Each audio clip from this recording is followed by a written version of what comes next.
Yes, guys. Yes, people. What's everyone telling me? Welcome back to another live phone in, and it's yet another W. Forget Saturday. Saturday didn't happen. It's the first game back after the international break. Chelsea take a 2-0 away goal lead back to the second leg. I was about to say back to Stamford Bridge, but I have to remember this season. This season's all wild. We're coming back to Seville next week with a 2-goal aggregate lead, 2 away goals, and we are in pole position to advance to the semi-finals. Big up everyone who's locked in already. Big up everyone who's ready to jump into the phone. And if you guys want to get involved with this as well, the Patreon is down in the description below. Check it out, get involved, and you can come in and have your say on the Porto-Chelsea match as well. I want to say shithouse performance. In the second half, it definitely was. But the first half, it was all about resiliency. Porto, like we all said, do not underestimate them just because it was the easiest draw out of everyone in the semi-finals. It really wasn't. Defensively, they were very solid. Made it really hard for us to try and find any space in behind, especially early on into the game. The midfield gave Jorginho and Kovacic a lot of problems to deal with in the first half, and fair play to the pair of them because they handled that test superbly, passed it with flying colours, especially the man of the match himself, Jorginho, too. We needed a moment of magic because, I can't even lie to you, we were getting dominated for the first 20, 30 minutes, and then the moment of magic comes, and it comes beautifully. Jorginho finds Mason Mount. He hits the most beautiful turn I have seen in years in a Chelsea shirt. And he just creates the opportunity for himself, slots it into the bottom left-hand corner, and it's 1-0 Chelsea. Suddenly, at this point, them dickheads Porto, they don't need to time waste anymore. Suddenly, it's now them playing on the front foot. Suddenly, they want to move the ball across quicker.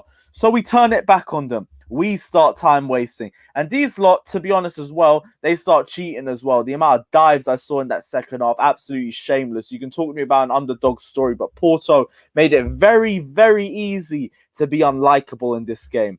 Second half, we stabilized ourselves. We took a lot more control of the game.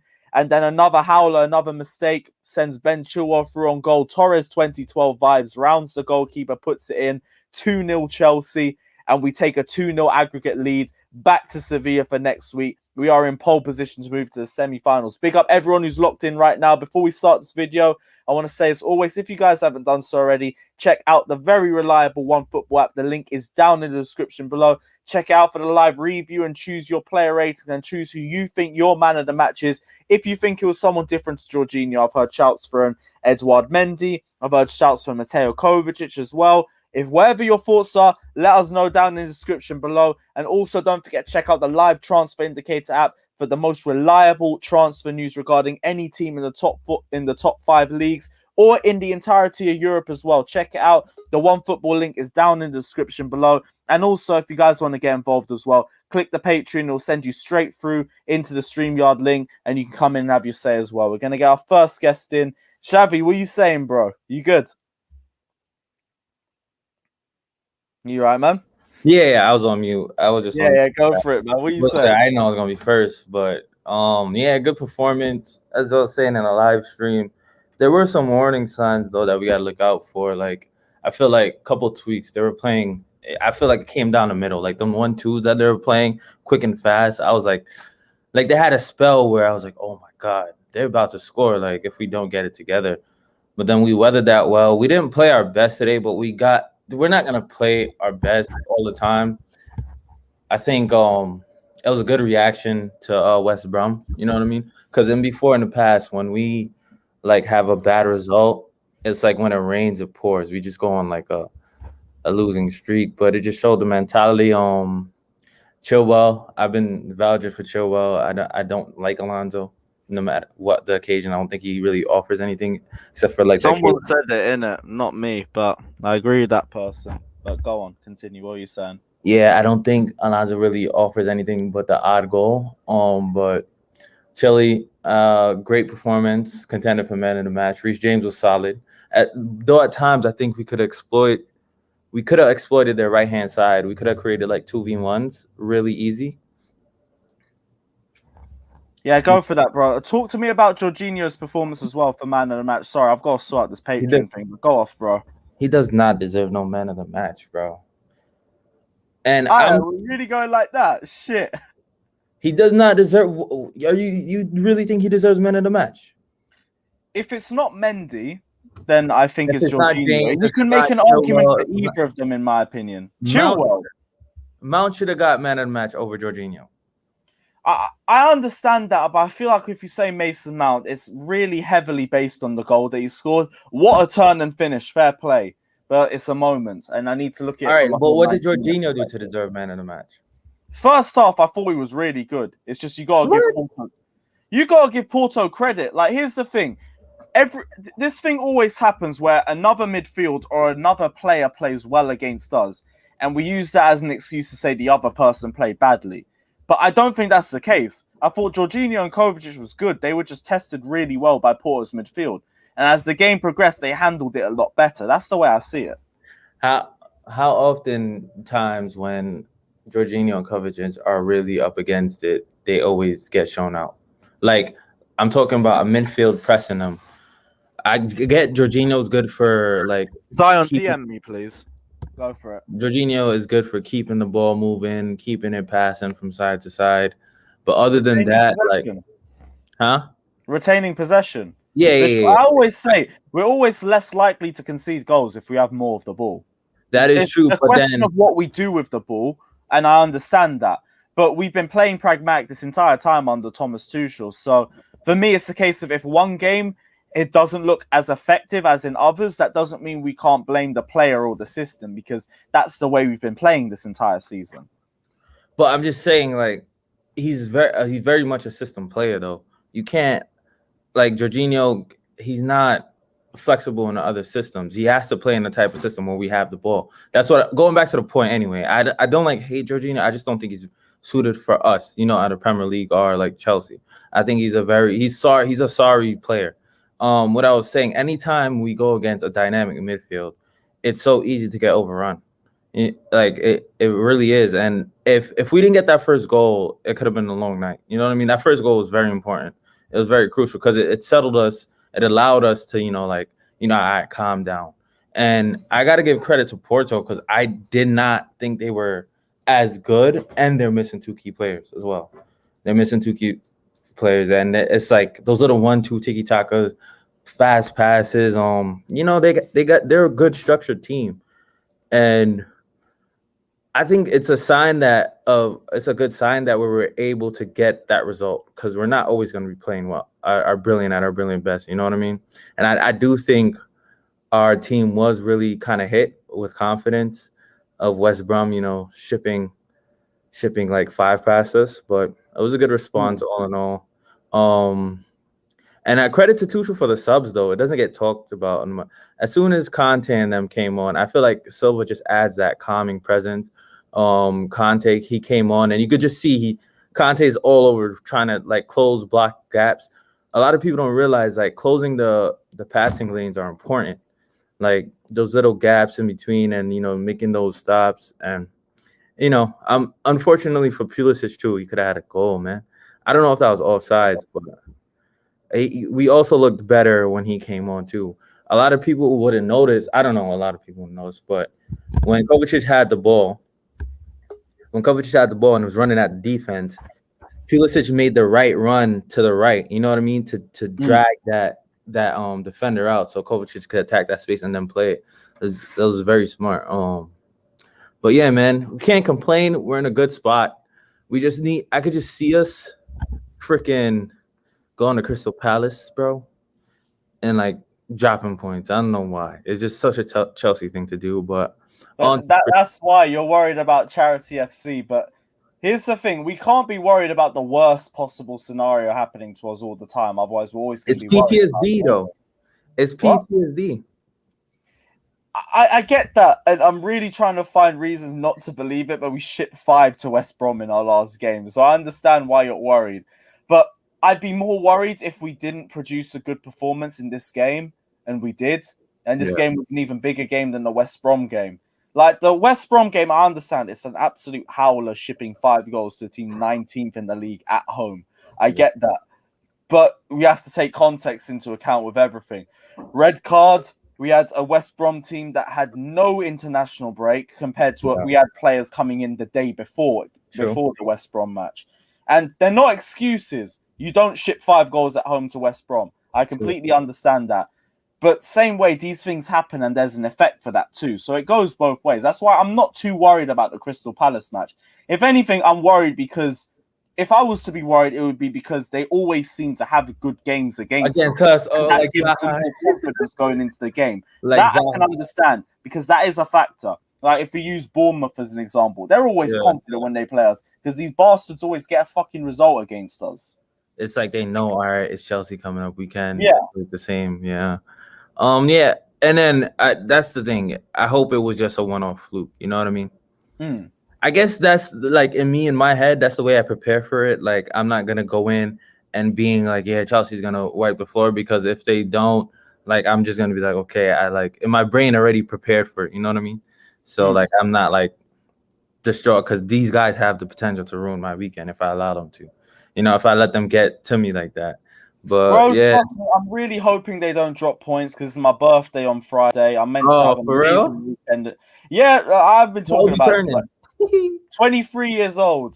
And you're the last 2 birthdays have been stinky as hell. So I'm really hoping this is a good one. But on my life, if Chelsea drop points to Palace, I'm gonna be pissed off. I'm going over there and I'm fighting them for you. Nah, I'm joking. But yeah, man, big up. I'll let you appreciate that, man, bro. Any final thoughts? I'm happy with the win today because my routine is how it's supposed to be when Chelsea lose. Like I get like flustered in the head. So hopefully we continue this. I need to see some step ups, man. I don't know if Werner is gonna start or Havertz, but I think Havertz is tired. I still think he's on that Germany lag, bro. He's not moving. Like you see that freshness that he had like for Everton. Yeah. He doesn't have that, you know what I mean? And Werner needs to get his confidence up, bro, because I'm afraid like the longer it continues, the worse it's gonna get. He just needs like a tap in goal or something like to find the back of the net.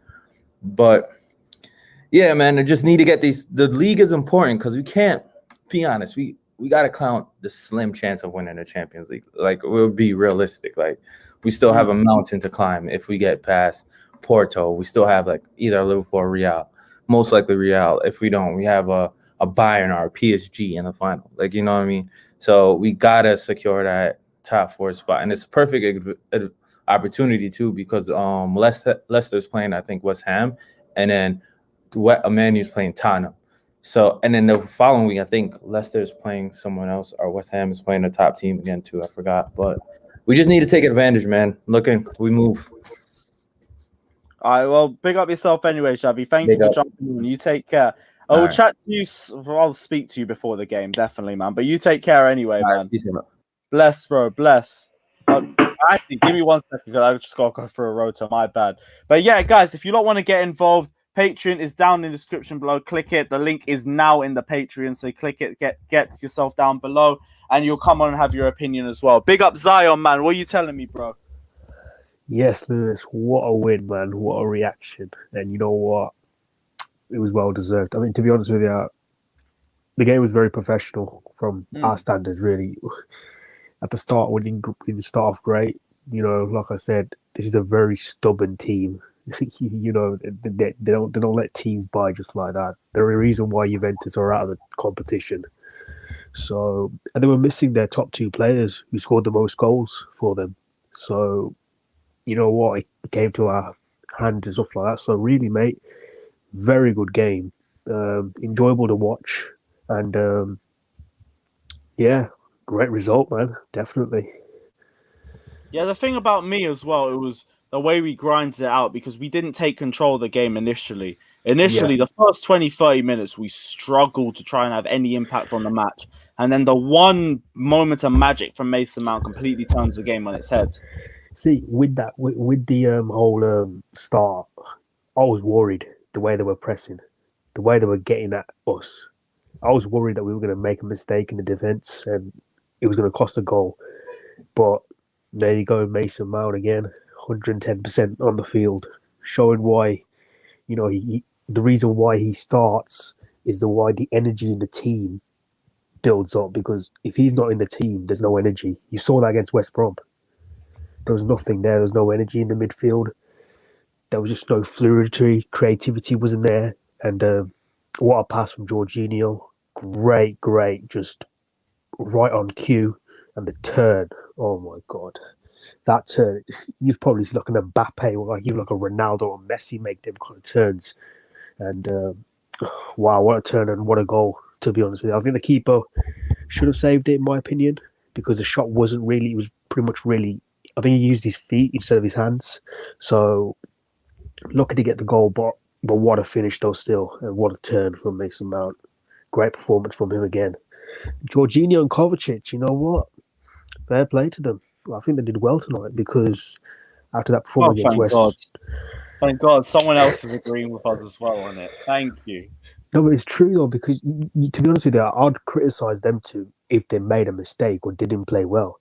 But for that press, for the way that they were getting ambushed by Porto, fair play to them. They got through it, and you know what? They didn't, lay a foot wrong. And if they did, everyone would have been criticising them. So I'm very happy. And yeah, man, we move on to the game against Palace, which obviously isn't another tough game, but it's gonna be a tough game again. Like I said, man, we can't let some of these teams just beat us just like that. I mean, we've got to win. Now let's build on this and move against Palace. And talk to me about Palace, because with this in mind, what lineup would you like to see us play for that game? I think, to be honest with you, the same back three, because I don't think Thiago Silva's ready, in my opinion, again. Silva won't play that one anyway, because he's still got the red card off the last match, isn't it? Oh yes, damn, he's out then. So yeah, definitely, I'd love to still see these three. I'd say Chilwell ahead of Alonso. Chilwell had a great game, in my opinion, today as well. He was running down that left wing and stuff like that. So yeah, the same back five basically.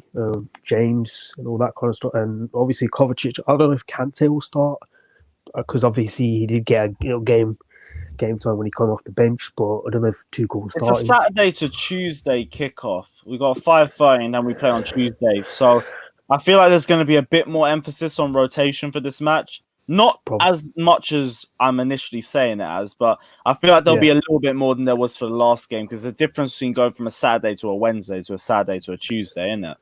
Yeah. Well, thank God it's not Saturday lunchtime. Yes.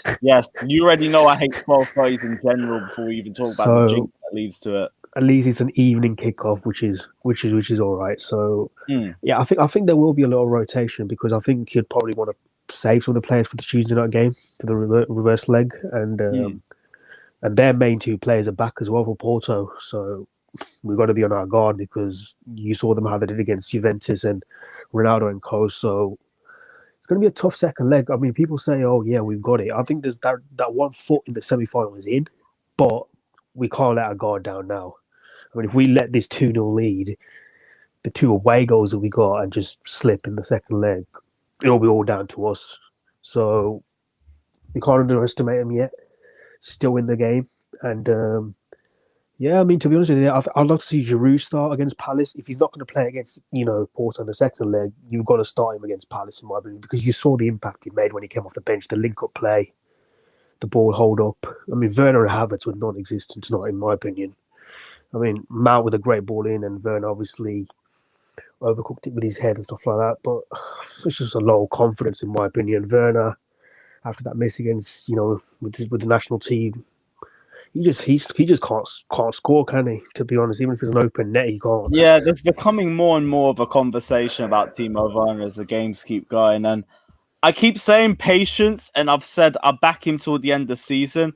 And for me, even with these frustrating performances, I feel like I have to follow on my word. Otherwise, I'm just a giant flip-flop. I have to back Timo Werner until the end of the season. But it is getting really harder to justify these moments in games where it looks like he's just struggling. It really does. He's just like, I just don't... Because I think he still thinks that he's playing in Leipzig, and in the system that he had for so many years that he's played there, it's just still... It's like... It's still kept with him, and he thinks that he's doing that at Chelsea. But he needs to now. I think, in my opinion, he even said it, like, he never thought the Premier League was going to be this physical, this this daunting, this challenging. And he's found out the hard way, to be honest. So I'm going to give him at least next season to see how he does. If he does not perform, then obviously questions will be asked. But you can't really say, "Oh, get rid of him, sell him, stuff like that.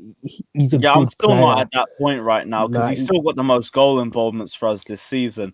For thing me, it's the is, same energy I gave Morata, innit? Morata frustrated me to death, but I still said give him till the second season. And for me, Timo Werner needs the same energy. and thing is, he's getting into the right positions. He's still trying. You can't say he's not trying.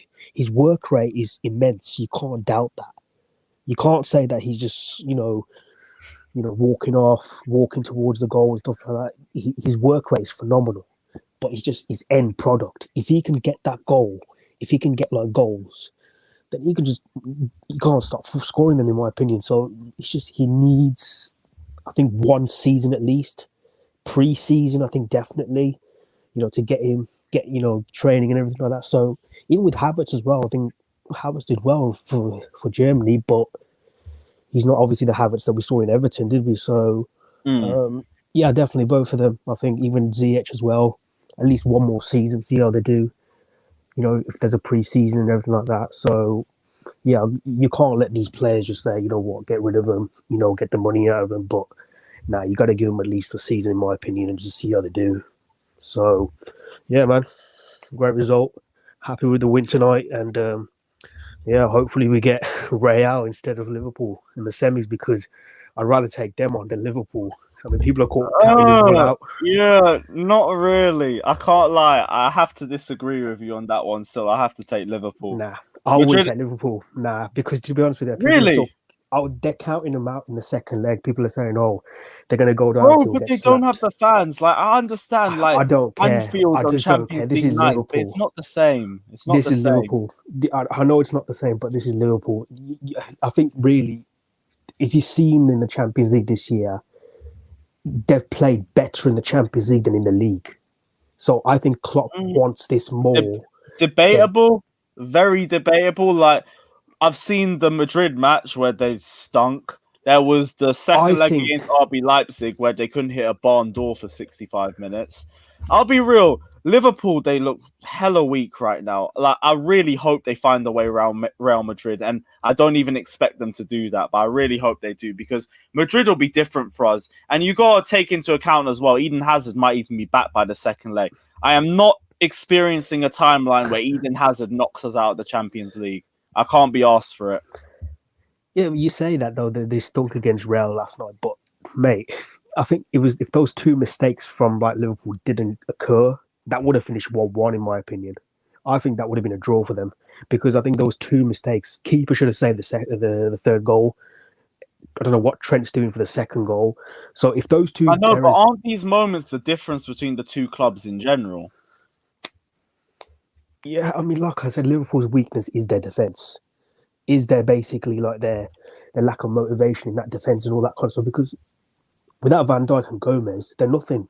Let's be real. So Van Dijk gives that that rock in the defense and the heart of the defense. So without him, it's a huge struggle. But I think even with the keeper, Alisson, I think without having a solid defender ahead of him, being that kind of leader, it's hard for him as well to keep the likes of those two defenders that are young and never played in this kind of stage of the Champions League, motivated and stuff like that. So, yeah, I mean, I'd say I'll take Liverpool, but I want Real Madrid just because of Courtois. I just want the okay, so it's a tribalism thing. You want to see Courtois get embarrassed. See, this you should have started with that. I'd get behind that. Bun Thibaut Courtois. I can go past the agenda or even the football logic for that. That I can respect. This is where I just want Werner to get a hat-trick against him, like Mount just ball around him and all that kind of stuff. You just want that kind of thing to happen for what he did to the club.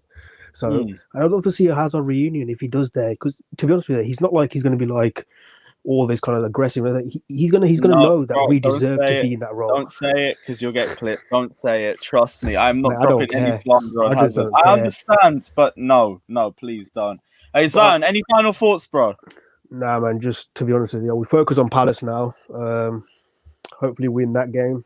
Get another result. Because to be honest with you, all the big teams are playing against each other. The ones in the top four. So we've got to take advantage of that. I mean, we didn't take advantage last time because obviously West Ham, they're in top four now because they won. And obviously Spurs bottled it, like always. So we've got to take advantage, because West Ham and Leicester is going to be a good game. I want to be watching that as well because it's to see who's doing well and stuff like that. So we got to beat Palace, in my opinion, to take that top 4 spot back. And yeah, man, we move on. Let's go. Well, Zion, again, thank you for jumping on, bro. Appreciate it, bro. We'll chat to you for the next game, as always. You Definitely, take care, man. bro. You too, Love. bye. All right, again, guys, if you lot do want to get involved, the Patreon is down in the description below. Click on it, join the Patreon. You'll get the StreamYard link. You can get involved. And you can have your say live on Blues Fans TV as well. Let's get our next guest on. Stephanie, what are you saying? Yeah, I'm good, thanks. I'm happy after that match. What about you? Yeah, like it was definitely a bit of a heart attack for the first half an hour, but we stabilised ourselves after that at least. Yeah, the first half I think was.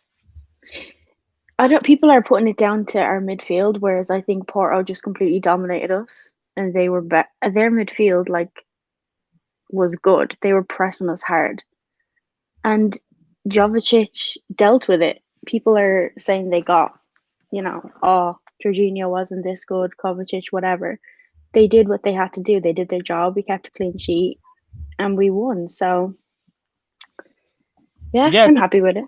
This is the thing for me, and I feel like it's something that we need to get more used to as fans as well, because we always hold Chelsea to a high standard and everything, and we'll look at Chelsea that no one should really come and properly challenge us like this, but we have to give credit to opposition players as well when they come and they give us a good game in itself, and that's exactly what happened to Porto midfield. Yes, they dominated us, but that doesn't necessarily mean that Jovicic had a bad game in itself. Jovicic had a bad game in the West Brom match. We can throw context onto that and say, yeah, it was a bad performance. Yeah, of course. This one wasn't a bad performance. It was a very good midfield game against us, and we handled it for the most part. Yeah, Porto were one of the most drilled pressing sides we've played. They went for it, and it's not easy to, play against that, and I think they handled it well. Yeah, exactly that. In the second half, as soon as we got to 1-0 with Mason Mount, we turned it around to the second half, and Porto had to come out a little bit more. I felt like we controlled the game more at that point. And you already know this because you've dealt with all the Jorginho slander for months in itself. But I feel like they both get credit. They both get disrespected because they don't really show up too much in the goals and assist tally, other than Jorginho and the penalties, of course. But really and truly, this is why I say football is 50% stats, 50% the eye test as well. And if you look at the way that we play game in and game out, you can easily see the influence that they have in games. Yeah, well, Jorginho obviously with the Mount assist, which was amazing turn and great goal by Mount. But, for Pulisic's chance, that ball came from Kovacic as well. So people say that they don't offer anything going forward. Well, that we wouldn't have got that goal if it wasn't for them. So, yeah, I don't know. I think obviously the midfield will rotate depending on the game, but I don't understand why this constant slant. We literally won and people are still slandering them. Do you feel like it's the case that they're getting blamed for the way the system works? And because the way we play in the system and how much more pragmatic we are, we get a lot less chances. And you feel like because of that, that's the reason why they're getting more slander. Because under Frank Lampard, yeah, we made more chances, but they weren't better chances. For the most part, we were just spamming crosses for months on end. Do you feel like half the reason why they get this slander is because our system makes us more solid defensively, but because of that, going forward, we barely make any chance in itself? Yeah, well, that's just the way we play. And I know some people might not like that, but if you have possession of the ball, you're not going to be conceding goals if you have more possession. That's just how it works. And the passes they play to each other, obviously people don't like, they say the whole side passing or going backwards, whatever. Well, that's us keeping the ball, and that's how we're driving the ball forward. If Tuchel's playing that way, it's clearly working. Obviously, it did not work on the weekend. But they came back, because I think that was another big test as well, especially with a loss like that, are we going to come back with our heads up? And they definitely did. Yeah, we've already spoken numerous times about Jorginho and Kovacic, and we understand the hell of disrespect they get. We were even speaking about on the last live stream as well, when everyone was talking about bringing Billy Gilmour into the starting lineup for the Crystal Palace game. obviously, like, I know your thoughts on Jorginho and Gilmour personally, but for the other guys who are watching, let me know you guys' thoughts on Jorginho and Gilmour and the similarities between the pair of them, or if there even is any. But go on, talk to me. Like, see, I'm not going to slander Gilmour because I think Gilmour has so much potential. And for his age, he's a great player. But I just think it's disrespectful to Jorginho for people to say, like, what can he do that what can Jorginho do, you know, that Gilmour can't? There's obviously Jorginho has experience on this side, which is so important, especially in games like that. And people love to bring up the Gilmour's game against Liverpool, where Jorginho and Kante were amazing against Liverpool this season as well. So I don't know. It's like, the way I see it, Jorginho is such a big leader and he's so important in our midfield. I don't see Gilmour being that vocal and telling players where to go or where to be. And, you know, obviously he's younger. They're not going to listen to him as much as they would Jorginho. That's just the way I see it. And he needs a consistent run of games to be able to prove that, which I get, but I don't think he's going to get that with us. So that's why I think he should go on loan, you know, see what he can do out there. And then, you know, one day he definitely has a high ceiling, for sure. Where would you want to see him go on loan to? Because if you want to see him go on loan, you have an idea of a few clubs that you think he'd do excellently in. I'm not sure, to be honest. I mean, Rangers is obviously an option. I get that, but for me, if we're going to loan out Billy Gilmour, especially with the high potential he's shown in the few games that he has been in, I'd rather see him go on loan to a Premier League club, because the general consensus with a lot of Chelsea fans right now is he could easily slot into a lineup and provide a similar sort of performance to a Jorginho. So if we're going to test that in the Premier League, in the same sort of league that he's playing in, but if anything, with a lesser quality team, because if the quality shines there, then it's just obvious for everyone to see. Yeah, I get what you're saying, but I definitely don't think he's going to get a consistent run of games for us. Like, he didn't even travel today.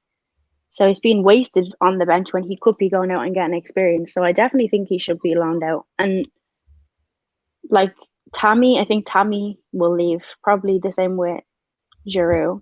And the annoying thing, Havertz wasn't great today. Like, I'm not going to say he was. It just didn't seem like it was his game. I think personally Giroud should have started. They should have probably rotated Havertz on as a sub instead of Giroud. But yeah, a lot of people wanted to see Giroud start based on... We were all talking about the stats on Porto and their ability in the air, because that was meant to be a massive weak point for them. But even looking at how the game progressed today, they made so many chances off corners and off free kicks that I feel like that was a bit of a false image in itself. Either that or the right things fell in the right place for them in this game. Yeah, I think a lot of people definitely underestimated them. They definitely gave it to us. They were well. And they have their two best players back for the next leg, don't they? Yeah. Yeah, so I think that one will be hard going into too. But, you know, I think we can do it. Look, obviously 2-0, 2 away goals going straight into the second leg. It puts us basically with 1 foot into the semi-finals. But with that in mind, and with the Crystal Palace game coming up on Saturday, is there any changes that you want to see made for that game? Yeah, I think that Tuchel will definitely rotate a bit. I think he'll play Kante. He'll probably play Kante. Kante with maybe Jorginho or Kovacic? What are you thinking of? Like, what's your preference in it? Not whatever Tuchel's thinking. What would you want to see? I've always thought that it's either Kante, Jorginho, or Jorginho, Kovacic. But then Kante and Kovacic were so good for the second leg against Atletico, so you don't really know. It's literally like Tuchel has got the best out of everyone. So it's like whoever he picks is honestly, I'm just happy with at this point because he's not getting it wrong. So definitely rotate though. Faith in the manager thing, because I've been on this as well for the last few months. The amount of lineups I've seen pop up, and I've been like, what are we thinking of? But then we go out and we produce a 1-0 or 2-0 win, and we dominate the game for long periods. Like, this is why I'm a fan. This is why you're the manager. Yeah, exactly. Like he hasn't got it wrong. His lineups are out. Like as much as we may doubt them, then he proves us wrong in the game. And even Chilwell starting tonight proves that for me he's better than Alonso. Definitely defensively as well. And I obviously didn't he need scored. proof. I can't Yeah. lie, I didn't need proof. Well, that just confirms it, anyways, for a lot of people who were doubting Chilwell because he's been getting a lot of stick lately as well. So I think he had a great game today. Definitely one of the contenders for man of the match for me. If we're going to end this on a negative note, though, because I hate doing this, but we probably should talk about him anyway. Let's talk about Timo Werner, because really and truly, I'm not going to sit here and slander anybody. I don't even want to start doing this after a performance like that. But we do need to have a talk about Timo Werner, because the confidence factor with him is just becoming way too prevalent. And I've been saying it on the live review. I've been saying it on a couple of the phone-ins before we even got to you as well. How long is the patience really going to last with Werner? Because I've already said I will wait till next season with him, and I'm happy to wait for that, regardless of how frustrating the moments are right now. But is there optimism that he can turn this around at this point? Because we keep seeing the same problems turn around again and again and again in consistent games. And how long is the patience going to last for you personally? I'm patient because I always said I was going to wait till next season anyways for him and Havertz, just because of how different the Bundesliga is to the Premier League anyway. But I can't lie and say that he does frustrate me, especially in game. You know, when he does that, you do get frustrated. I understand that. But he's contributed, isn't it like he's contributed most goals than any other player for us this season? Mm-hmm. So, like, he's definitely having an impact on the pitch. And I think we actually play better when he is on the pitch too. It's just the goals. Like, even tonight, that when he was, when he passed to Havertz and Havertz missed. Why is he not early shoot? on in the game, right? Like, I don't understand. He's scared to shoot. I know his confidence is obviously low, but you even seen it against West Brom when he passed to Mount. It's like when he got the ball, he froze. You can see it on him. His confidence is completely gone. I think he just needs a few goals to get back into it, to be honest. I don't think it's like a Morata situation, because he's definitely got the mentality for it. Arsenal goal, didn't we? And we said like this is going to be the moment he's turning things around again. And now we're here a month and a half afterwards, and we still haven't seen a goal yet. It's very demoralizing, both for him and probably for us as fans as well. Yeah, but I think it would be silly to give up on him this early. Like, he's got the mentality for it. Definitely, you can tell by the way he talks. He knows that he needs to improve. He knows that he's not adapting well, and it's hard for him. But I think he will come into it. Well, I hope he does. Anyways, I think for Havertz, it's going to be easier for him to adapt. I don't know. I feel like I know he didn't have a great game today, but he has been looking great the last few matches. With Havertz, it's more for me that he's just a lot more versatile as a player. Timo Werner, as much as I like him, it's clear and obvious he's a system player, so you have to play to his strengths. I feel like Kai Havertz is a lot more versatile. As long as you keep him in the right area of the pitch, he can come and have an impact in games. Yeah, like obviously Timo plays best against high line. And I think Porto it was easier in the second half, which is why it would have been better to have Giroud on for the first half. But we still won. So I don't know. I don't think Timo will start against Crystal Palace. Think he'll get dropped? I think he will, like, just to rest him at least, anyways. Okay, fair enough. Well, Stephanie, any final thoughts? Nah, that's everything. Just hopefully we don't beat Charity FC again this weekend. Yes, please, because if I see that ugly face turn its head again, I'm literally going to spin somebody's jaw. Stephanie, thank you for jumping on yet again. I'm glad we could actually talk after a W, because it was literally the worst game for you to debut on here for. But yeah, big up yourself anyway. At least now we can leave with him as man of the match, I guess. It's the perfect turnaround. But yeah, Stephanie, thank you for jumping on anyway. Take care of yourself, all right? Bye. Bless.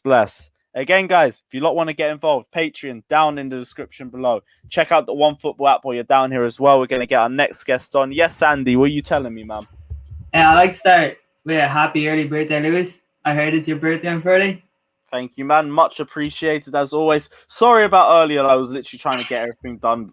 Because I saw the group chat, man. I was not trying to violate you like that. I'm sorry, bro. Oh, my God. No, it's gone. But it's weird after that Atletico game. It was weird that we were actually talking about how much we wanted Porto. And actually came true. It's just weird. What do you mean? The scoreline or what? Now, after the Atletico game in the phone, we were talking about how much we actually wanted Porto. Yes, we wanted Porto, but it was like, for me, it was the best. It was the best of a tough bunch. Like, we take Porto. We're all still happy that we got Porto, even with the way the game went. But it's not to say we underestimate them. Porto is never going to be an easy tie. We're done. We're through to the next round already before we've already kicked the ball. It's just best one we could have got, to be honest. They were actually really good. Like, for the maybe first 10 minutes, we dominated that game, having on the ball. But then they did put it up to us. Like, maybe the last half hour of the first half. They're actually a really good team. Yeah, Porto were excellent, especially in the first half. We're already speaking about how they nullified Jovic for the first 30, 35 minutes of the game. But with that in mind, how open do you expect the second leg to be? Do you expect them to be as pragmatic as they were initially? Or do you expect it to be an open game from the top? Well, they're 2-0 down. They're going to have to come for it. Like, I expect them to come, and they're going to, their press was really good, I thought. Like, they were proper nailed on in the head and how to press. So I feel like they're going to come out of the box straight away. So I just hope we'll be ready for that. So do I, but that also depends on the lineup too. We've spoken about the front line. We've spoken about Timo Werner. We'll come on to him in a little bit. Speak to me about the back three. What was your thoughts on them? I like to start with Mendy. I think he goes unnoticed. He is a great keeper. The amount of brilliant saves he made today. He deserves more. Yes, we actually haven't even spoken about Edouard Mendy. That is a crime in itself. If it wasn't Jorginho, it's him for man of the match by a country mile. Yeah, I'm happy Jorginho got it, obviously, because I love him, but Mendy should have gotten it. It's a fact. I'm just so happy we actually have a keeper that can actually come out for corners, that can catch a bloody football, that can save a shot. It just feels good, and I don't want to hear any of these Donnarumma shouts. I want to keep Mendy. He's here to stay, I think. What a bargain. Yeah, here's the thing. I remember we were debating for the longest about Mason Mount for an Edouard Mendy player of the season. This is why I say if Edouard Mendy wins it, I don't have a lot of complaints. I still think Mason Mount deserves player of the season, but it is only Edouard Thiago Silva maybe, but he started 17 games this season, so I can't really see it too much. We could be here all night and talk about this. No, but it's a good debate as well. This is the one where it's like we're praising the pair of them, but we aren't taking anything away from what either's achieved too. If it's not Mason Mount, it has to be Edouard Mendy. Same way for you, the other way around. I'm thinking if you don't think it's Edouard Mendy, it has to be Mason Mount too. Yeah, of course. Yeah, so there ain't even too much of a debate about it. But Edouard Mendy showed yet again exactly why he is in the running for this. The amount of, I'm not going to say massive saves or saves that you wouldn't expect from your goalkeeper, but he was always there for us every single time. There wasn't a single mistake in his play yet again today. And after the last 18 months of Kepa and Caballero, it is literally all that you can ask from your goalkeeper. Yeah, and I think there was one stage where your man from Porto took a corner and he tried to catch Mendy out and he got back to it and slapped the ball off. I felt like if that was Kepa, he would have caught out. He would have got caught out and that would have went in. Yeah, we can't base this on Kepa versus Mendy because half of them are going in the back of the net. We really can't do that. But this is also low-key why I've kind of taken the praise away from Mendy a little bit as well, because yes, he has had an amazing season, but I've already said the assimilation for me was easier than any other player could have, because the bar was literally in hell for an entire season. He couldn't be any worse than that. The first few games, bro, we were celebrating when he caught the ball. Like, we're Chelsea Football Club and we're celebrating this shit. Kicking the ball out. he's raised our expectations instantly, so you can only praise him for that. Nah, but like, it was only 20 mil as well, wasn't it, or something? 20 mil? 18, 20 mil, something cheap. We spent Ah, 72 mil on our last goalkeeper in it, so it was going to be better than that. Agent Check knows what he's doing. Trust in Check. Right. What a guy. But yeah, the back three, did you ask? What? Did you ask about the back three as well? Yeah. What are your thoughts on the back three and their performance as well today? No, I saw that stat about Christensen at halftime, wasn't it? Again, his passing is so good. And his aerial duels, he won a lot. I think he won all his aerial duels as well. Yeah, I saw the stat at half-time. I think, what was it? Won 100% of his aerial duels and misplaced about 3 passes, and that was it. It was against Maegra as well, the big guy who's strong, so he did well to hold his own. People say Christensen isn't good in the air. I'm one of them. I always thought Christensen wasn't good in the air, but he's proven me wrong. With all these duels he's winning, all these headers, I'm happy he's proven me wrong. Yeah, bro, the guy has had an amazing 2021. Obviously, West Brom howler ignored, but I've already said West Brom, if there's 3 players that walk out there with their heads held high, it's Edouard Mendy, Andreas Christensen, and Azpilicueta. Other than that, I think everyone else had their own little disaster class in there. But the remontada's there, and this is exactly why we're so happy with the depth in the entire squad. Exactly, we're bringing on players like Deepit, we're bringing on Thiago Silva, N'Golo Kante. We have Hakim Ziyech on the bench, Christian Pulisic. It's a fucking joke, man, the more you think about it. And even Bayern lost as well, so who knows, that could be Bayern gone. Yeah, there's players I'm missing out on this entire thing as well. It's ridiculous, bro. But this is why we're so happy with the squad that we have, and this is why we said we have a squad that's capable of being title contenders, capable of making it to the fucking Champions League final. We've only made 2 in our history. I don't want to say too much because if we face Real Madrid, it could really go either way. If it's Liverpool, quietly book your tickets. Don't say much, but quietly buy your tickets. Here, let me Real Madrid. Going on to Istanbul right now. Checking my phone right now for the tickets. Check your phone right now. Yeah, for the tickets. Oh yeah. I'm on the same shit as well, but we gotta wait for lockdown to come down as well. Final question. We will talk about, because I need to speak to a lot of people about Timo Werner, because there's a lot more questions about him that are popping in and game out. And fair play to him because he's still popping up with assists even when he isn't scoring. But the overall play, I think, is now even starting to decline in itself. And I asked Stephanie this, I asked a lot of people on this on the phone as well. I'm going to ask you too. How long is the patience lasting for you? I'm going to give him the season, I think, because you can't judge him after one season, moving from the Bundesliga to the Prem. Okay, so you got the same thing with the first full season. Yeah, because when you think about it, the Bundesliga and Premier League are completely different leagues. Premier League standard is so much higher than the Bundesliga, and with a price tag on his head of 50 mil, it's always going to be hard for him to settle. And the fact that remember at Leipzig, he was always up front with someone. When he came, he's either been up front by himself or he's been out in the left wing. All right, cool. Well, Andy, again, thank you for jumping on, bro. Much appreciated. We will chat to you for the next game. You take care of yourself, man. Have a good night, bro. All right, we will go on to the next guest. Yes, Fata, what are you telling me, man? Yeah, I'm good so far. Yeah, it was more to the fact that I'm looking for a reaction after what happened on Saturday. And I think we got the answer today. First half, it was more to the fact that we're more parking the bus than dominate the half, even though we had more possession on the ball. I just think in that first half, we got to be patient. You have to give credit to the Porto. I think they came to the first leg with a plan.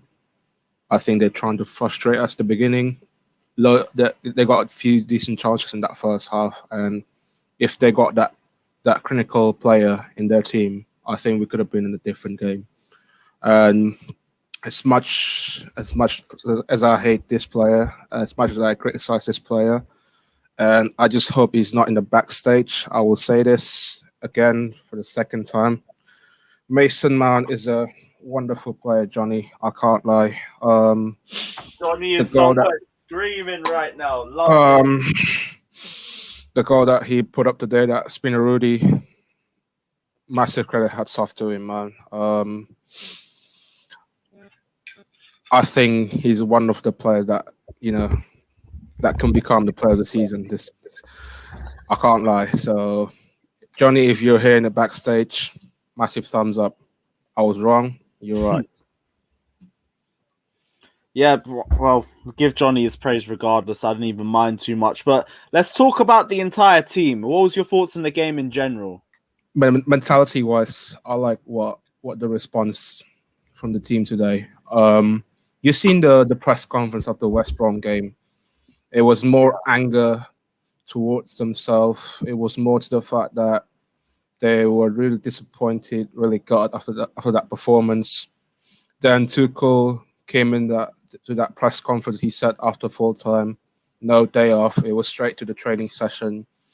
And yesterday as well, before they came into Seville, they had that live training session. It was more to the fact that, yep, they forget that defeat on Saturday. Let's just move on. Let's just, that Saturday is a past. Let's what happened in the past stays in the past and look ahead. And we've got the answer what we're looking for since that defeat, like I said, Lewis. And it was more to the fact that the mentality wise, the level of the intensity, I think we keep repeating this on the same basis. The level of the energy of these players after what happened for the last few days is I'm really overwhelmed on what the players have put up this performance tonight though. So hats off to them, but the job's not done. We got to kill the game in the second leg. Okay, cool. What would you want to see us do for the second leg differently compared to the first? Because obviously this wasn't the perfect victory, especially with the way the first half went for like 30 minutes. But what changes would you like to see made? I think you have to look on the basis of the fact that, yes, we got that two goals advantage, but we can't be complacency. We can't be sit, relax, and be like casual like we did against West Brom. From my perspective, yeah. If you look at the way they played today, I would, as much as I like this guy, as much as I defend this guy a lot this season, I would think that we need that physicality in the front three, especially if you got the likes of Pepe. I think he had a good game today, Pepe, if I'm being honest to you. It's just the fact that the last 50 minutes he was tired, and I think we take that advantage with that Ben Chilwell second goal today. And low key in the second leg, I would like to see more Giroud start, mainly because I want to see a bit of physicality, to balance it out against Pepe. I just think Werner had a hard time today, mainly because the team playing a low block as well, and Porto looked organized every time. Timo Werner making the space inside the box. It was really difficult against the likes of Pepe, even though he's 38. Yeah, man, it was just it's only for the front three. Defensive, like midfield wise, yeah. Do I think Kante will start next week? I really doubt it, mainly because we said this multiple times before this game come up. We want to ease players in. We want to insert Kante in a good time. I don't think Kante will feature this Saturday against Palace or maybe the Porto game. Maybe for me, Kante, we had to ease him in. We can't rush him back. Otherwise, it's gonna be big trouble for us in the midfield. Because if we lose Kante, it could, I would say not little bit drop on our team mentality wise, but it's a massive loss for us at the end of the day if Kante get another injury. Yeah, but this is the thing with the Kovacic's pivot. It means that we don't have to worry too much about N'Golo Kante and we can use him more sparingly. Yeah, exactly. And I think for me, I think what I see about Tuchel, I think Tuchel gonna start Conte against Man City in the semi-final. I don't think we necessarily need him in that second leg, but I do think maybe he will feature in that second leg, last 50 minutes, just to balance it out. Because I think for me, Jovic's pivot today were good today. I don't think they had a bad game. It was more to the fact more of a normal Jovic's pivot. So second leg, it shouldn't be much problem for us. But for me, it's just keep the momentum going. I don't want to see like we're going casual like we did against West Brom. So just keeping up momentum, man. Game after game. All right, cool, bro. Fata, any other final thoughts, my guy? Looking forward to Timo Werner maybe debate tomorrow. Not gonna lie, I would love to be. I can't lie. If like a lot of people are going about Timo Werner this, Timo Werner that. Like I understand, like people had a trauma about Timo Werner struggling to score the goals, though. That he came into this club to score goals. I can't lie, but I did not expect him to be this bad from Timo Werner. He's underperformed. I understand that, but we gotta be patient with him. So he'll come good.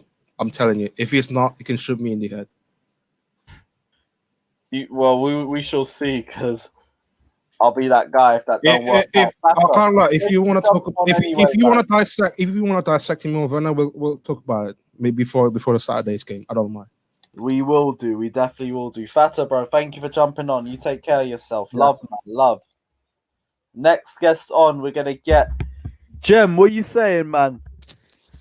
Yeah, all right, man. I fell asleep for a second and I was imagining that we was at Istanbul, in the final. But yeah, man. You don't need to sleep to dream that. Give it 2 months, for goodness sake. Exactly. I couldn't wait, could I? I couldn't wait, bro. You know what I mean? Yeah, don't worry, man. We are getting taken there easily under the wing of the Danish Maldini himself, Andreas Christensen. Mareka, you dive. You waited for me to cut. This should be finished, though. Yeah, you're damn right. I waited for you as well, bro. I had the thing loaded and everything. This ended literally the last game, so I don't know why you've still got this, because This he did came not on and we end, conceded man. 5 goals and he was in that team. Fraudulent gods, man. No, I'm sorry. This has I'm been not having 3 that. days. I'm still waiting for an Andreas Christensen mistake from that game. What do you mean? I can't see The it. goalie against West Brom kicked the ball and cleared all of our defenders, and they scored with it. And Christensen Yeah, was and partly to whose blame with that, side because was he it was on? ball watching. It And wasn't whose actually side any was it side on?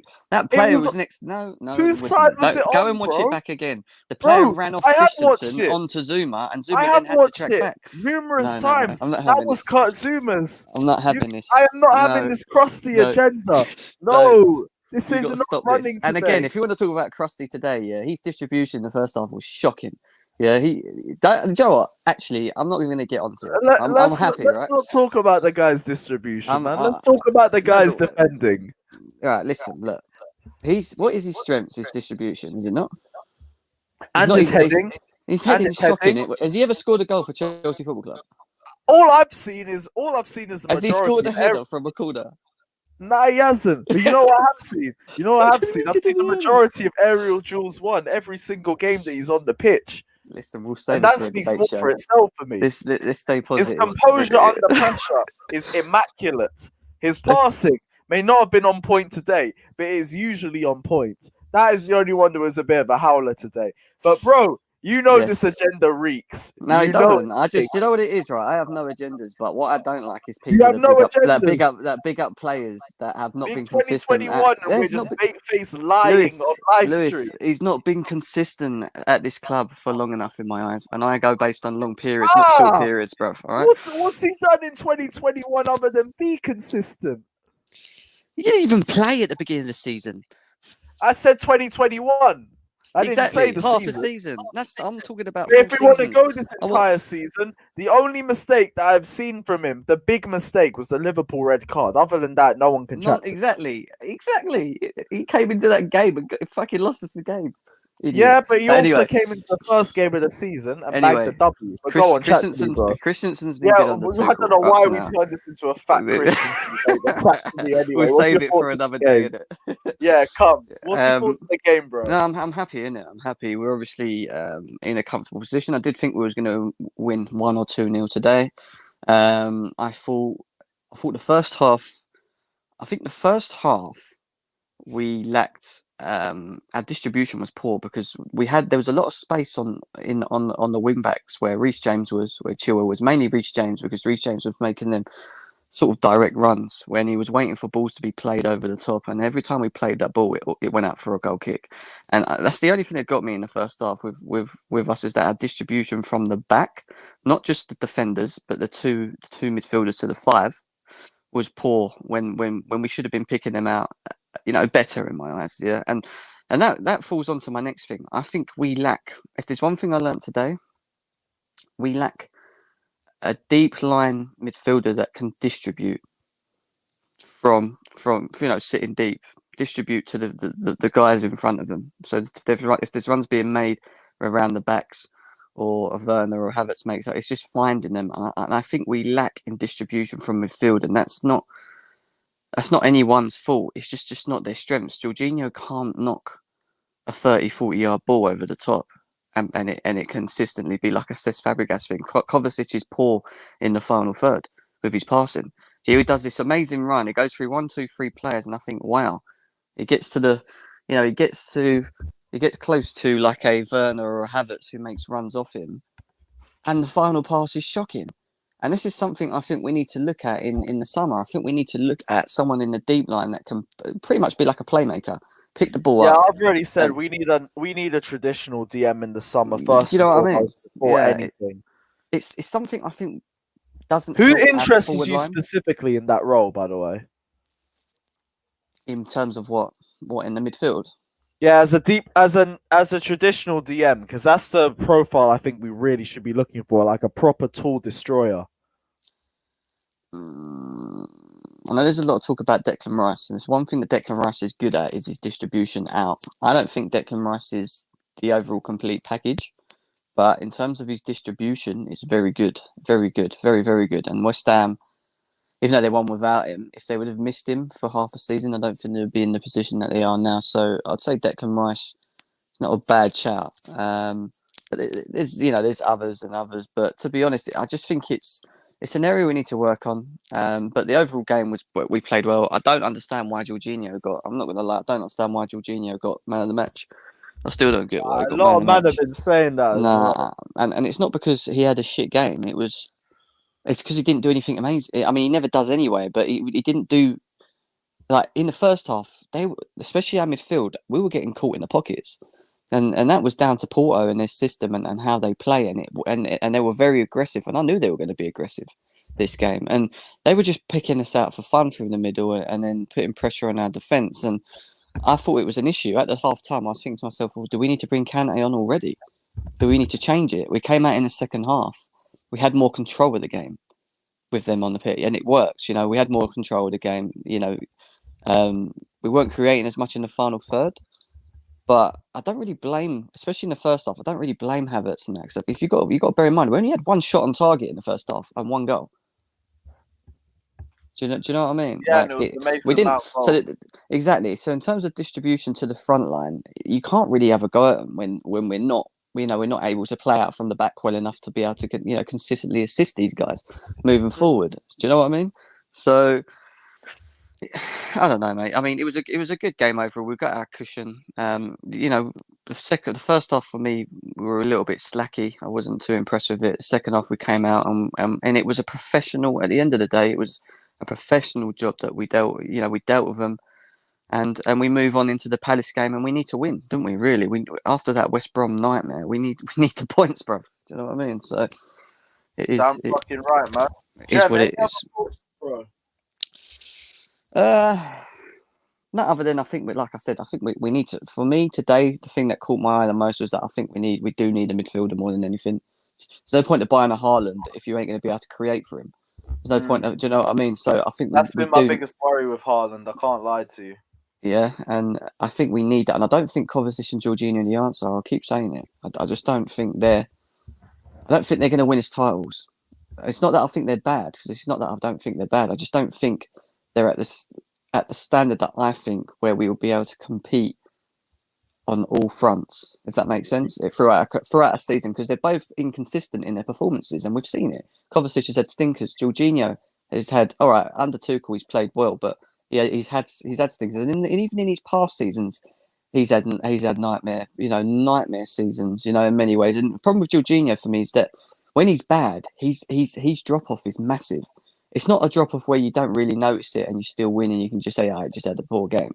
His drop off is usually quite bad. Do you know what I mean? And that's the only thing that gets me with him. But other than that, mate, I'm all good. And with Timo Werner, like I said with him, I've said it with all of the guys that we've signed this season. I will not be putting any, I won't be criticising them as this season. I'll give them till next. We'll see what happens with next. But if Timo Werner continues how he is into next season, then forget what we think. Roman Abramovich is not going to have it, is he? So the checkbook will be out. Do you know what I mean? Not.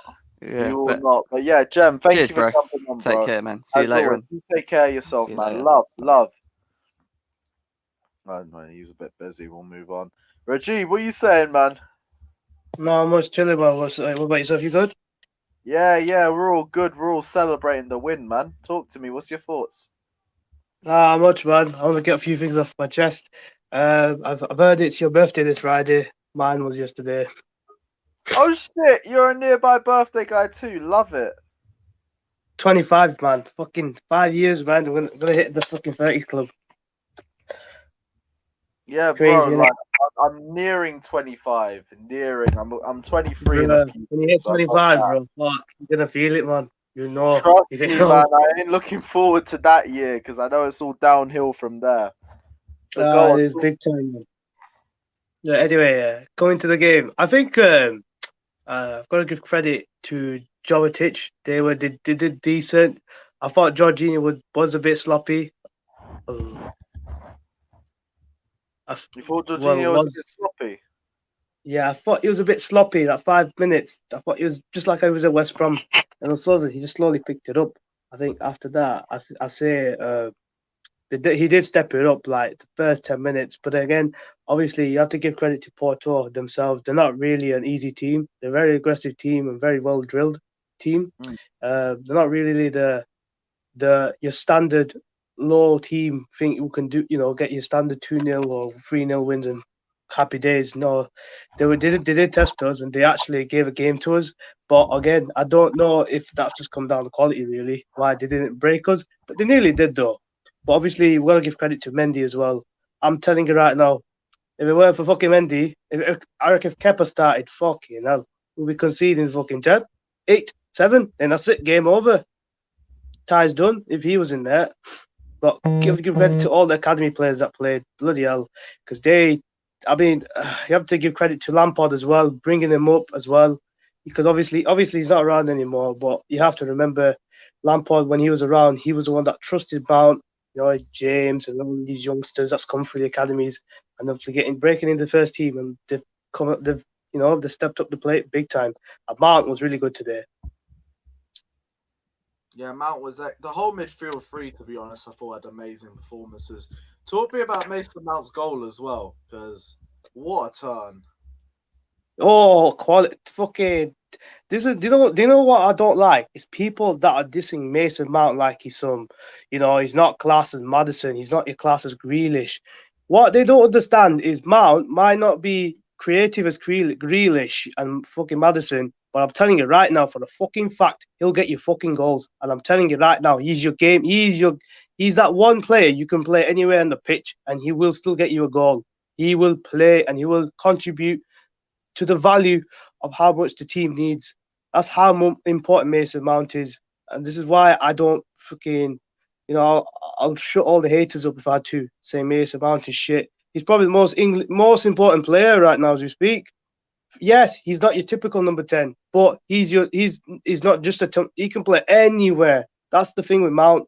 That's why he's very, very important. And that goal, fucking hell, class. Absolute class. And then, of course, Chilwell. Oh, I never thought Chilwell would have done that. But again, he did make the mistake, though. But credits where it's due. Chilwell stepped up, did his bit, and scored. Damn right, man. Well, final question. What are your thoughts of the Crystal Palace game in a few days? I think for the Crystal Palace game, I think I would change the team just a bit. Like, again, if Chilwell wants to keep his form going, if he keeps his fitness going, I would start him. I think that's the concern with fitness with him at the minute is his fitness. And obviously, he's not that kind of player where he can play every game. He does tend to pick up injuries. But again, if he can maintain that, I reckon he'll be all right. I say the rest of the team, I think for the midfield, I would definitely play Kante. As much as I don't want to play Kante, but resting for the second leg, I think we do miss Kante big time. Because again, that game against West Brom, I mean, bro, I even fucking swapped shifts once just to swap shifts with somebody just to watch that game. And to me, to watch that, wasn't good at all. I just felt like I should have went in work instead. But yeah, I think Jorginho might have to get dropped at this one, personally. Because again, it's a hard one, really. I think up top, I think I would start. I may start Havertz again and Werner. Werner, again, it's going to take time with Werner. I mean, again, it could take end of the season. I'm not that bothered, but his contribution is the key for us to win games, and he needs to keep it going. As much as people are dissing Werner, I think people are just so like pragged up about the price tag, and I think people need to stop doing that. And another thing, what's winding me up now is you need to remember this: he's not a number 9. Period. Full stop. He's not your number 9. He's not your typical Drogba and Chenko. He's not your typical Abraham. He's not your typical striker. If anything, he's your left forward winger. You know, because Pedro did this when he was under Conte. He played as a centre forward at one time. He did this exact same thing under Conte. He played on the left hand channel and he played as a bit more further up. He did this in Barcelona too. So again, he's not your typical forward, Werner. He's not your typical striker. So I think that's what people need to just take note on, really, and not overhype him. I think overall, as a team, we do need a striker, period. Now, I think on the end of the high door, yeah, the one that ended on the whole. I think personally, when the rumors you're hearing about, you know, we've got a big money coming up, we've got a lot of money to spend this summer, and of course FFP is not on us. I think it might not just be the striker that be the solution. I think again, coming back to today's game, we definitely need a proper deep line playmaker, a deep line defensive midfielder. Now, if it means putting all much money on Declan Rice, I fucking would get Declan Rice. As much as he's not the perfect package, I say he's something we do need. Or even a Kimmich. Not fucking Carrasco, whoever it was who did that video. I don't think personally we need Carrasco. Personally, that's just add more fire to the fuel. I think we need more Kimmich if we do get someone in that role. And in sense of like striker, I think Haaland for me. I'm not really bothered about Aguero. I think he's past peak personally. As much as people like him, I like Aguero. Maybe 10 years ago I'll get Aguero. Maybe not now. Because again, we're just going backwards. We're going short term. We're not going long term, are we? So we just need to bear that in mind. All right, well, Reggie, thank you for jumping on, bro. Great to have your opinion as well. You take care of yourself, man. Have a good night. You too, man. You too. See you later. I'll get our next guest on. Yes, Joe, what are you saying, man?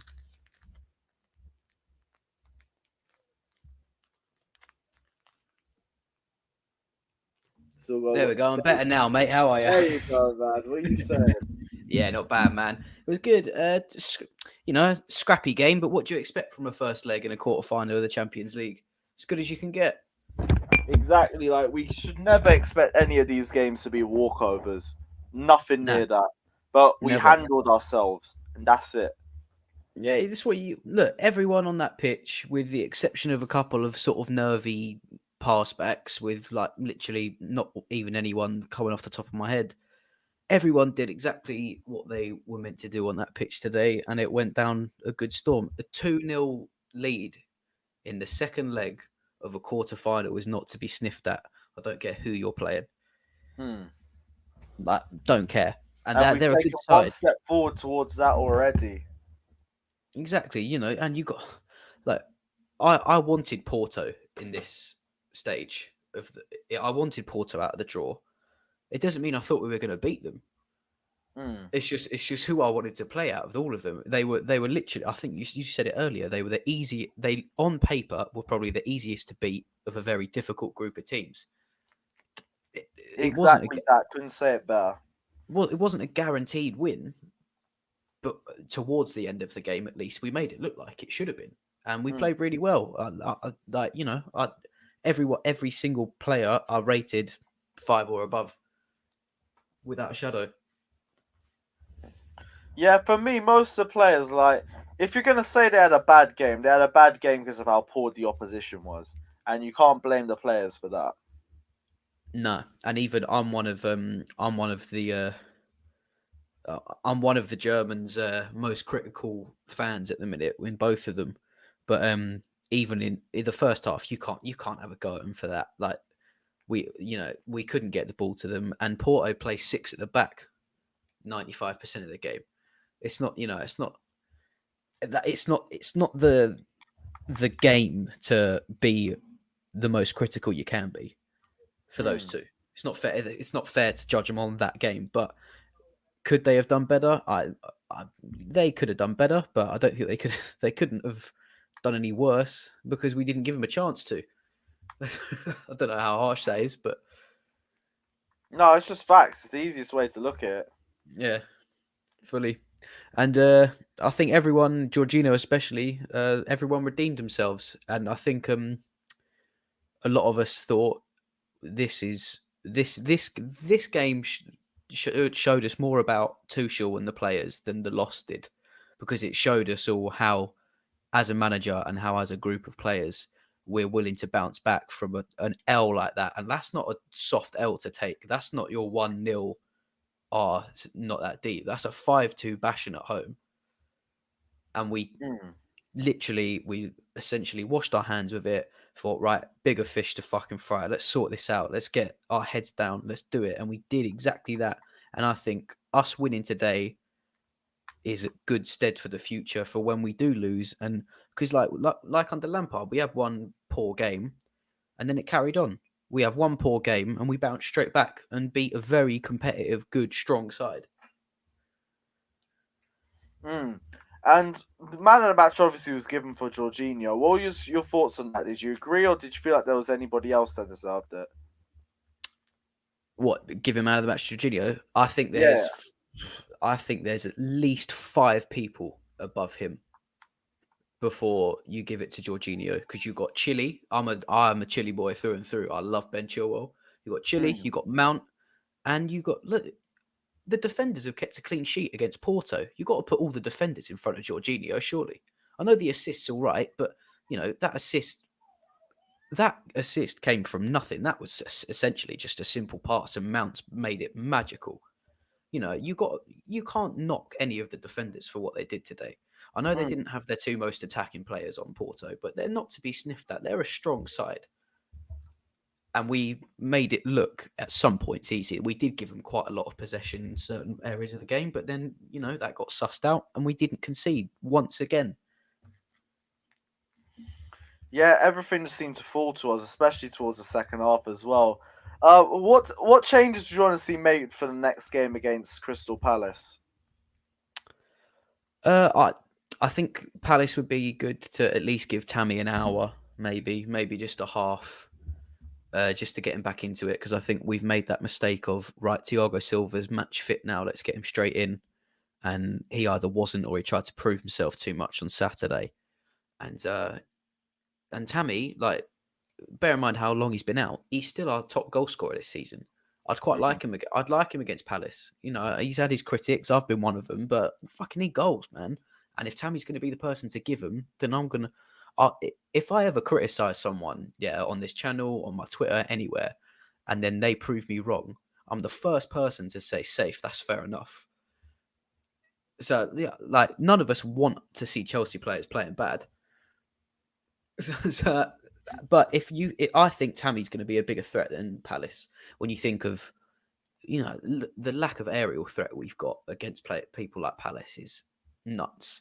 Put someone like Tammy in, I reckon you don't care. It could be from a yard out. I don't care. They all count the same. Every goal counts for 1 point. So we might as well get him on. And I'd like to give Gilmour a run out, man. I don't know what Tuchel's got against him or what. I want to see Gilmour more. All right, well, Joe, again, thank you for jumping on, bro. Again, after a W, great news. We'll chat to you after the next game. You take care of yourself, man. Love. Take care, bro. Again, Blues Bro Joe, if you don't want to see more from him, big up yourself, man. Love. Ellie, what are you saying, bro? Hey, Lewis, how are you?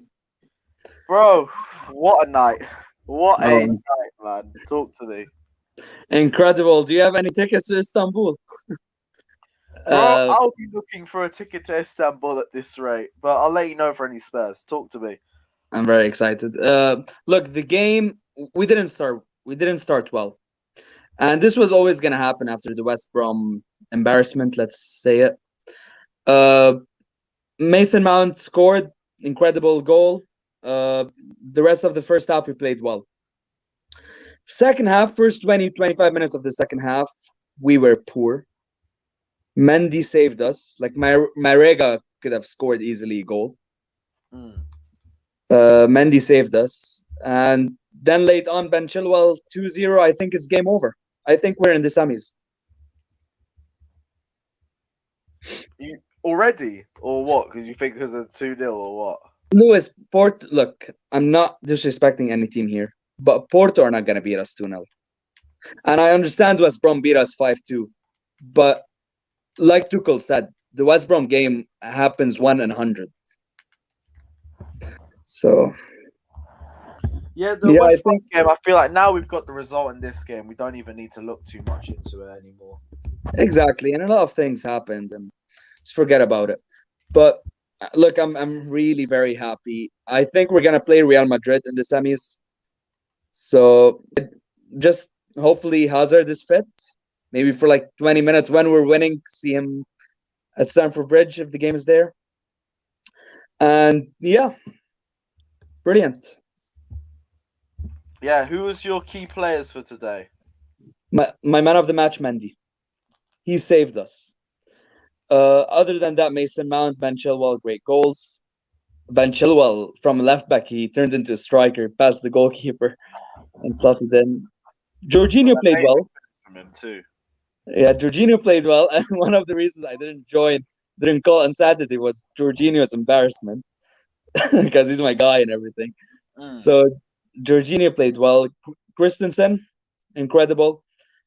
A lot of good players. Look, when we win in the Champions League quarterfinal, everyone played well. Yeah.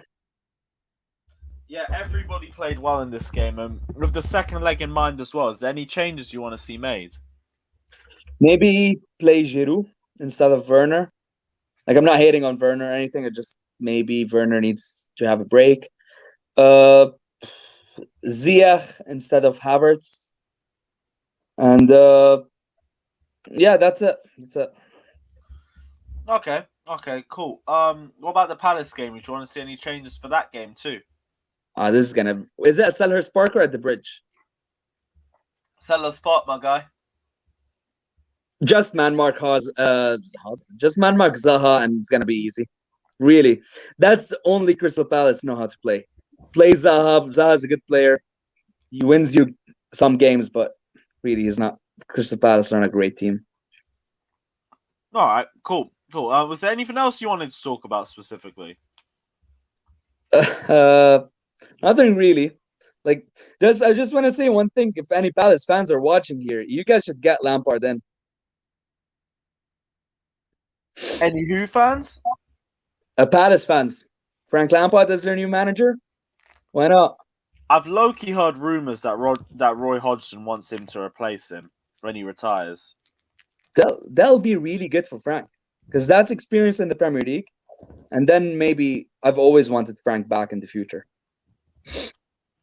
Okay, cool, interesting. Well, any other thoughts, bro, before we wrap this one up? That's it, mate. Just guys, check my YouTube channel, please. It's Eli the Analyst, and that is it. All right. Well, thanks again for jumping on, bro. Much Thank appreciated. you. For the next I'll see you on game. Saturday. Take Yeah, care. I'll Love. Bye. Who are we gonna get next on? Yeah, what are you saying, man? Yes, Lewis, mate. You good, mate? Yeah, bro, we are good. Another night, another W. Chelsea potentially through to semi-finals. We gassed. What are you saying, Exactly. Yeah, you can't really ask for anything. Well, yeah, you can 3-4-0, but I mean, yeah, 2-0. Can't really get better than that. In the quarterfinals, away legs, well. But I mean, if the neutrals look at the score right now, then you think comfortable win for Chelsea. But let's be real. After about 3 minutes, I was kind of getting a few heart attacks here and there because Porto did really come out, to be fair. They did have chances, especially, you remember that corner? He almost scored directly from the corner. And Mendy just kind of, at least he managed to react to it. And there was, I think it was the corner straight after that. The centre back, he had a shot at an open net, I think, and he's completely skied it. So that kind of, I was bricking it from there. But all we needed really was just a bit of Mason Mount moment, just to kind of Cruyff turn completely and just slot that in. And I think that just kind of put us at ease a bit. But I'll give it to Porto. It was probably a bit harder than the Atletico game, to be honest. Yeah, I hear that. What was your thoughts on Chelsea's performance in the first 30 minutes? Because it scared the shit out of us. Yeah, that was probably the hardest bit. I think Porto were knocking. If it makes sense, we kind of kept Matt Bay, but kind of gave them half chances, if that kind of makes sense. Yeah, Kovacic, Jorginho as kind of that midfield duo.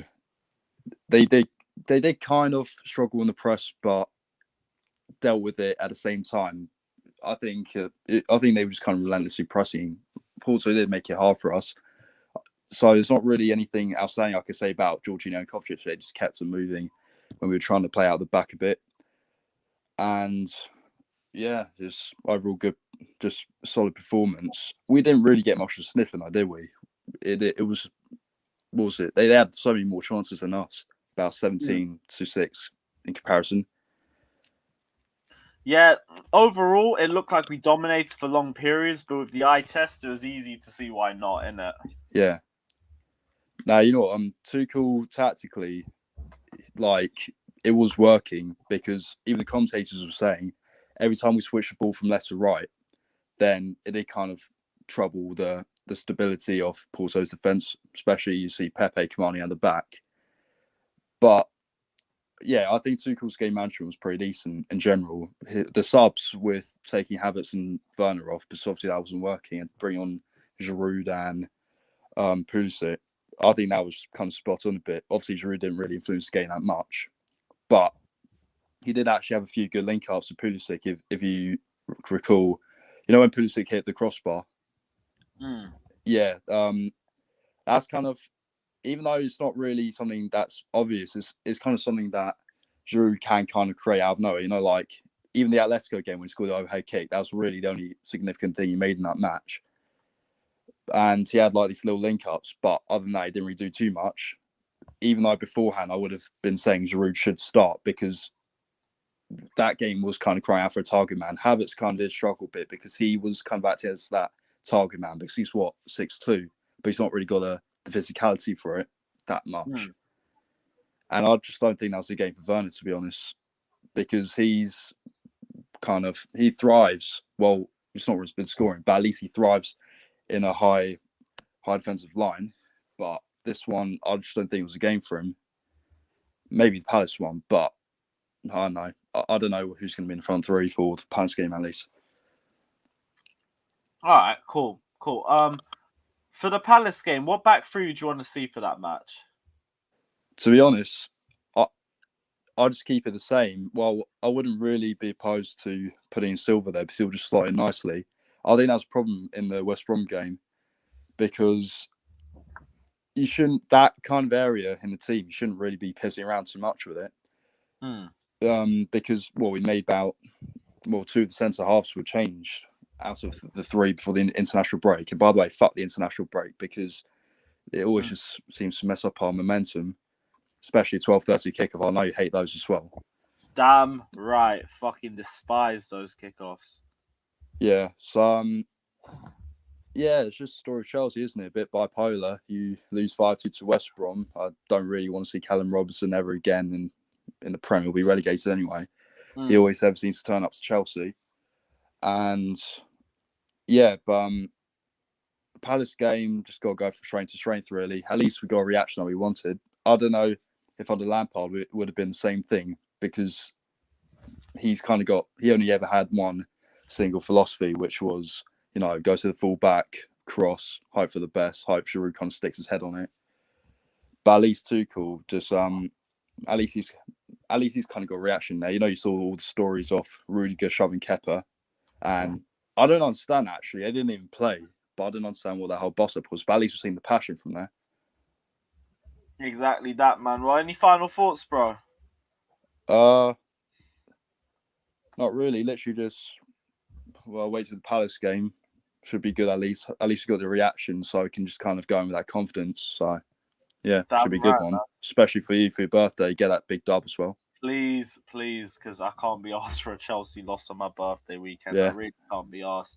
But thank you for jumping on, bro. Sorry for the wait. We had a lot of people in. Nah, don't worry, mate. Cheers. Yourself, man. Love. You take care of yourself, bro. You too. Again, guys, Patreon down in the description below if you guys want to get involved. We'll get our next guest on. Prasanna, what are you saying, man? Yeah, I just worked on my all the way kit, so kind of box some good luck for today. Yeah, but we all wanted a reaction after Saturday's disappointment, and we got it. Just hope we can. Good goals from Mount and Chilwell. Some good performances. Kovacic was decent today. I think Jorginho kind of wanted to prove himself after Saturday. He played well today. Chilwell was excellent. Chilwell was good. James was good. And our back three was solid. I mean, that's the set back three of Aspilicueta, Christensen, and Rudiger. And Mendy today again was outstanding. And for Werner and Havertz, it's just that it'll take a lot of time. I'll still give them until next season, because they do need time, and they're not like it's not like they're playing all the games. It's like they're being tested here. Pulisic plays one, Ziyech plays one, then Havertz plays. So they're kind of being rotated, so they're not having a consistent run of games to be judged. So happy with the win. Hopefully we can finish the job next Tuesday. How confident are you that we can finish the job next Tuesday? Pretty much confident, because we have the 2 away goals, and we haven't conceded any. So probably I might see a bit of rotation on that game, because that's the coming Saturday we have the FA Cup semi-final against Manchester City. So I don't want to see too much rotation, but 2 or 3 places here or there, and like I maybe can see some rotation for Palace game. Maybe Jude will start. Maybe Kante would start, and maybe even Thiago Silva can start because he's suspended. Maybe even Hudson-Odoi in right wing back. That's what I think may happen, but let's see. We think one lineup, and Tuchel does exactly the opposite. So I don't know. What do you want to see happen? Probably. I'll probably like Kante to come in. I think Kante, Hudson-Odoi, and probably Giroud to start. That's what I would want. Maybe when the game is done, you can probably bring in Alonso or somebody. If the game is done. If we are like say comfortably at 2-0 or 3-0 or something like that, but it's a Selhurst Park, so we have to be very, very careful. It's not an easy place to go and win. So I'm confident, but at the same time, kind of because this is the Premier League and it's an away day, so you never know what's going to happen. Yeah, I hear that. We haven't really got an idea of what to predict to see, but how confident are you for the next few games of the way that we've been playing? So, like, the next 3 games kind of define our season, isn't it? We have Palace. We have to we have to basically win all our games, and we have to basically like win almost all our games because you can't slip.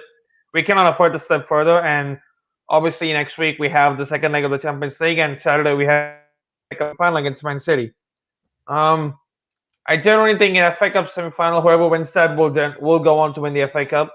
But I think that would be probably our second biggest game. Hopefully, we go through, and semi-final I think probably Real Madrid fancy themselves, given that they are 3-1 lead, and Liverpool's record at Anfield is not great. So I think Madrid will go through in that, and we just need to keep picking up points. We need to like put. I think we got 8 games remaining in the league.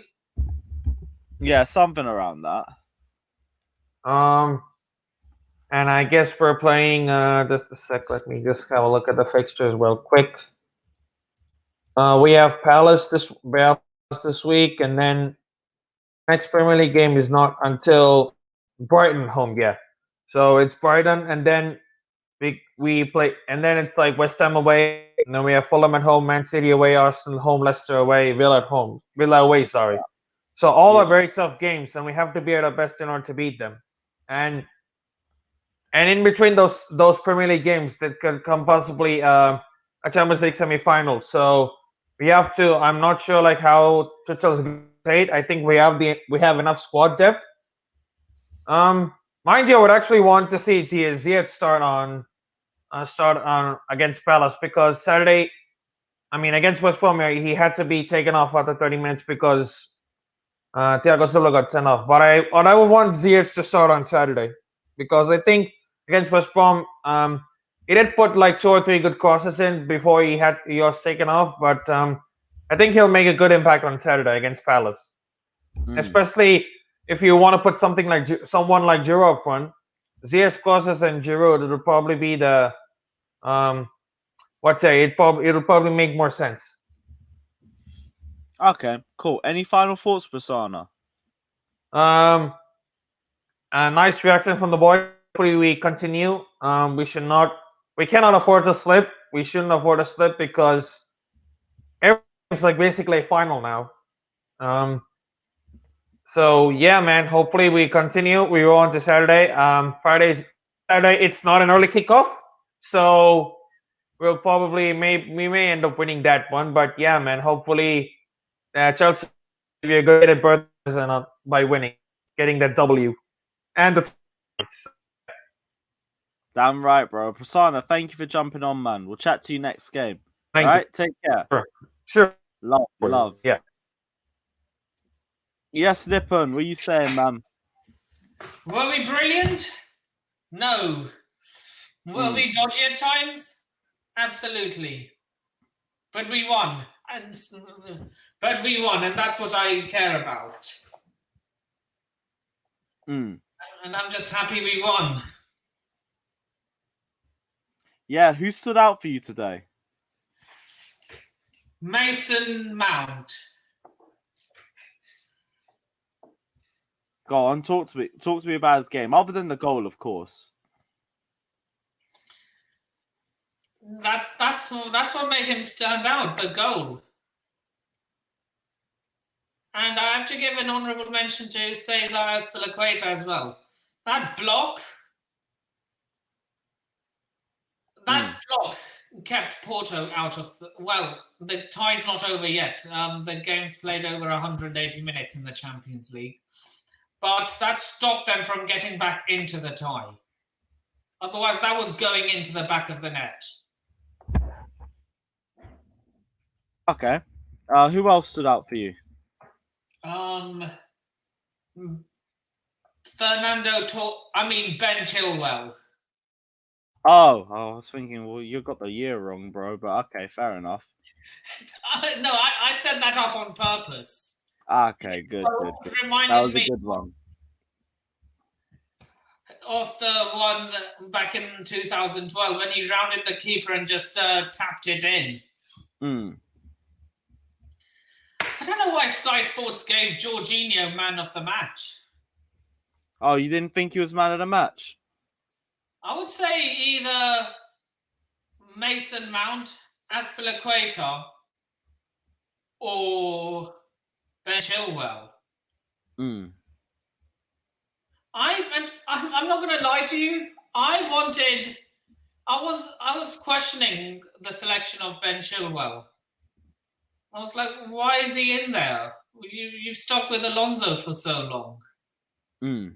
But I'm happy he was in there instead of Alonso.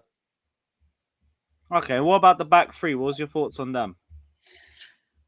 A 10 out of... Well, I'm just... The ratings might change when I do them on my channel. But a 10 out of 10 for all of them right now. I'm just feeling that happy that we won the first leg. Jeez. Yeah, no. First leg really put us in a great position for the second as well. It's just kind of expected a performance like this. The only thing is that came in moments. I thought we were going to dominate for a lot longer periods.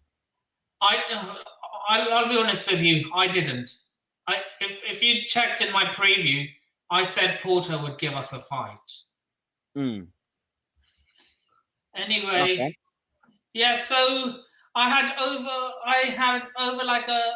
almost 15 views on my watch along today for the game. Jeez, come on. Yeah. I'm trying to get into all these live streams now while the stadiums are still closed. I might actually go to one of the semi-finals, whichever one I get a ticket for. Good luck, man. I will say that because you're talking about the Champions League because I don't even think tickets are going out for that. No, I'm talking about the FA Cup. If I get one for the Leicester-Southampton game, I'll go to that one. If I get one for us versus Man City, I'll go to that one. I don't think there's tickets for Chelsea City because I would have tried to get some as well. You sure? I thought it was both semis. I heard it was just the Leicester-Southampton ones. And that's what I don't get because the majority and they say people who live in London only. The majority of Southampton fans live in Southampton. The majority of Leicester fans live in the East Midlands. Yeah. But the tickets for Leicester Southampton are only meant to go to local fans in Wembley or nearby the area.